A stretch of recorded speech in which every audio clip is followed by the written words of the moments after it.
Good morning, students. Today, let us discuss a question from electrostatics. First, see the question. There are three parts of this question, and first part A is so that electric field is irrotational, that is zero curl. So we have to show that electric field is zero curl, that is del cross E equal to 0, that is curl of electric field is 0. Hence, so that the relation between electric field and potential is E equal to minus grad phi. Here phi is the potential and E is the electric field. Electric field is a vector quantity and phi is a scalar quantity, and this is the relation between electric field and potential at a point. This is a famous relation in electrostatics. It is a very small but very famous relation that gives us the relation between electric field and potential. Here electric field is equal to negative gradient of potential. We will discuss later why negative sign here, and if we discuss it, that first question we have to show that curl of electric field is 0, that is del cross E equal to 0, and if del cross E equal to 0, then we can express E as gradient of a scalar function phi. We can easily write it from vector calculus, because curl of any gradient of a scalar function is always 0. From vector calculus we can write it. If del cross E equal to 0, then we can express E as gradient of a scalar. Here the scalar is phi, that is we can express E as gradient of phi, grad phi. But here a negative sign is present. What is the significance of this negative sign? We will discuss in the part of this question, last part. At last part, that is C, this is the question: what is the meaning of negative sign of the equation E equal to minus grad phi? What is the negative sign? What is the significance of the negative sign in this equation? We have to discuss in this part. So this was the question, and now we are going to discuss about the answers of these questions. So let us see.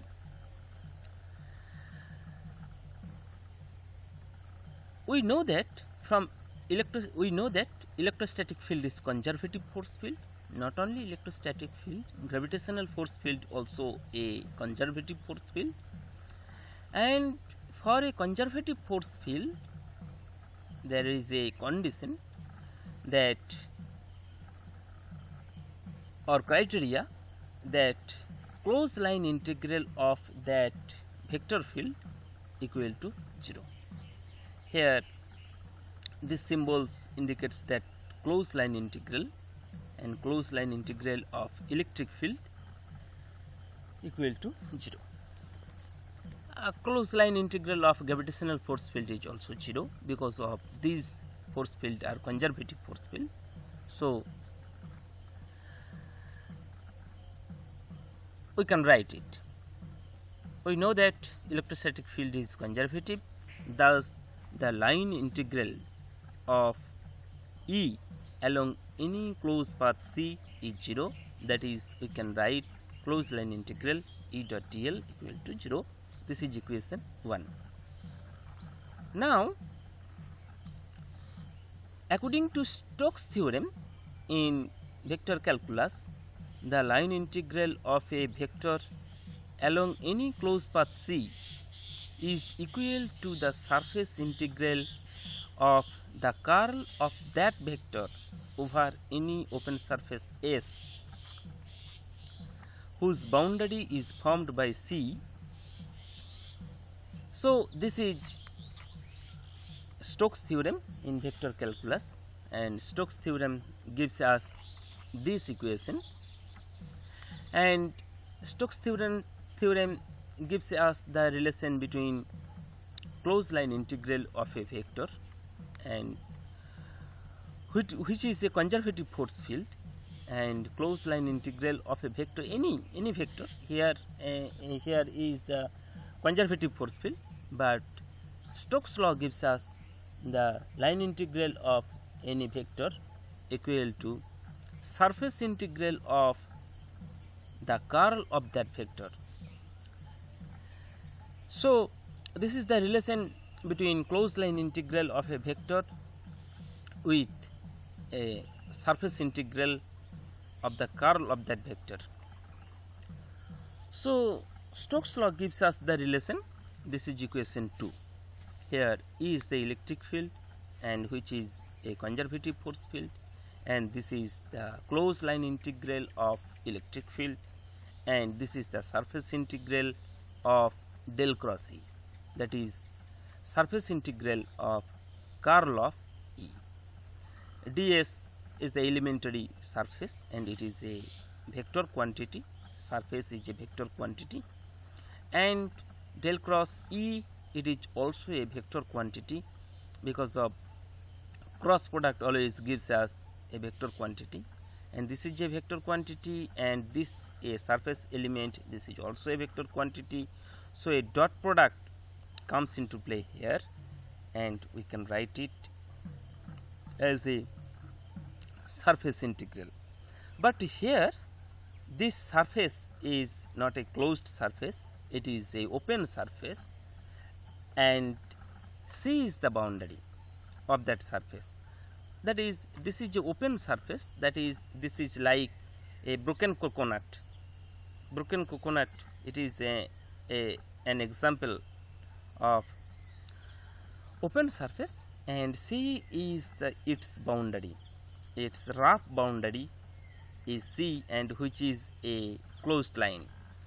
A cup or glass, these are also an example of open surface, and for a glass, this is a open surface, and its boundary is a circle, and it is also a closed line.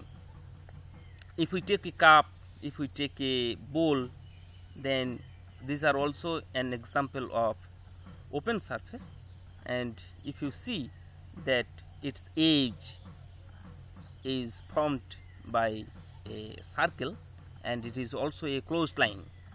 So a closed line is always associated with a open surface, or a open surface always associated with a closed line. That closed line may be a circle or may not be a circle. For a cup, glass, or bowl, the closed line, this associated with this surface are a circle, but for a broken coconut, the closed line associated with a broken coconut is not a circle, but it is a closed line. Its rough edge indicates a closed line, but it is not a circle. A total coconut or whole coconut is an example of closed surface, but if we broke it, then a broken coconut is an example of an open surface, and whose boundary is formed by a rough edge, and it is not a circle, but it is a closed path, closed line.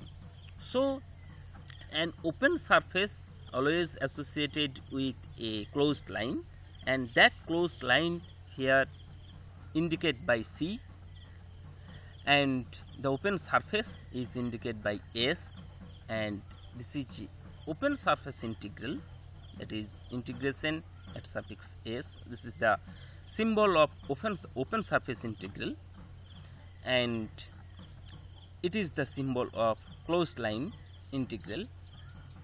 This is first we write a integral sign and a closed circle at the middle of the integration sign, and there is C at the suffix of this symbol, and this indicates the closed line integral, but there is no circle at the middle of the integration sign, and that is why this symbol indicates that open surface, it is not a closed surface.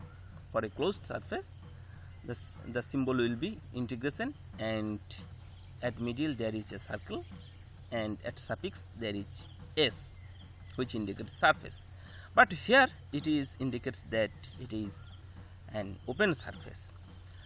So Stokes' law gives us a closed line integral with a open surface integral. This is the relation between closed line integral and open surface integral, and the boundary whose boundary is formed by C and the open surface is denoted by S. So this is equation 2. If we use equation 1 in equation 2, this is equation 1, closed line integral of electric field is 0. This is equation 1.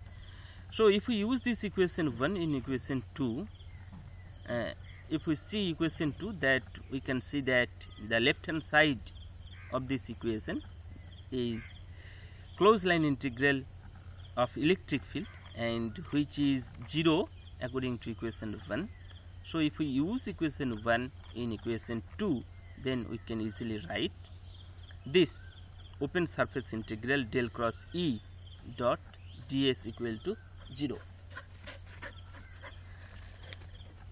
Now, since this is true for any open surface with C as a boundary, the integrand must be 0.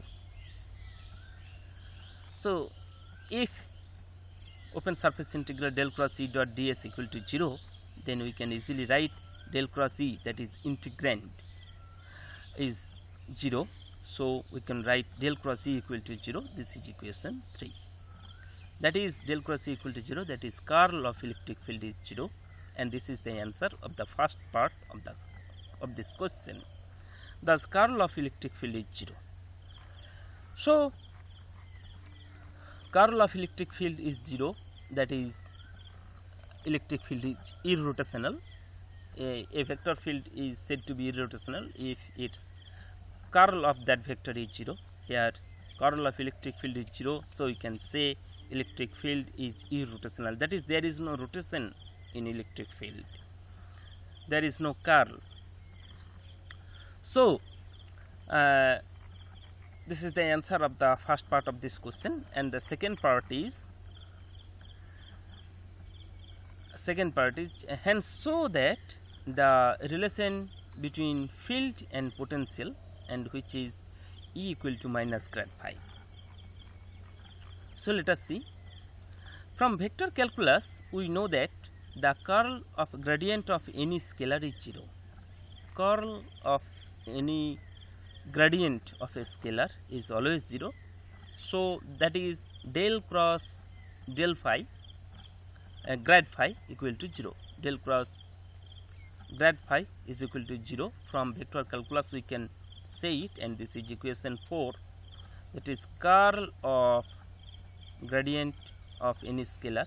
Here phi is a scalar function, and del phi indicates gradient of this scalar, and del cross, that is curl of gradient of a scalar, is always 0 according to vector calculus. So this is equation 4. Now if we compare equation 3 with equation 4, then we can easily write E equal to grad phi. here we see del cross E equal to 0, and here we see del cross grad phi equal to 0. So if we compare equation 3 and 4, then we can easily write E equal to grad phi. So thus comparing equation 3 and equation 4, we get E equal to minus grad phi. Here a minus is introduced here, and in the third question is what is the meaning of negative sign in E equal to minus grad phi. So we have to say why negative sign here, or what is the significance of this, and the significance is the negative sign is due to the fact the electrostatic field E is pointed along the direction in which potential decreases. That is, this negative sign is due to the direction, and electrostatic field, the direction of electrostatic field, in which direction electrostatic field is pointed out, the potential decreases. Just this fact, just to indicate this fact, here negative sign is introduced and E equal to minus grad phi. So this is proved that E equal to minus grad phi, that is, electric field is negative gradient of potential. So this was the discussion today. Thank you for watching this video.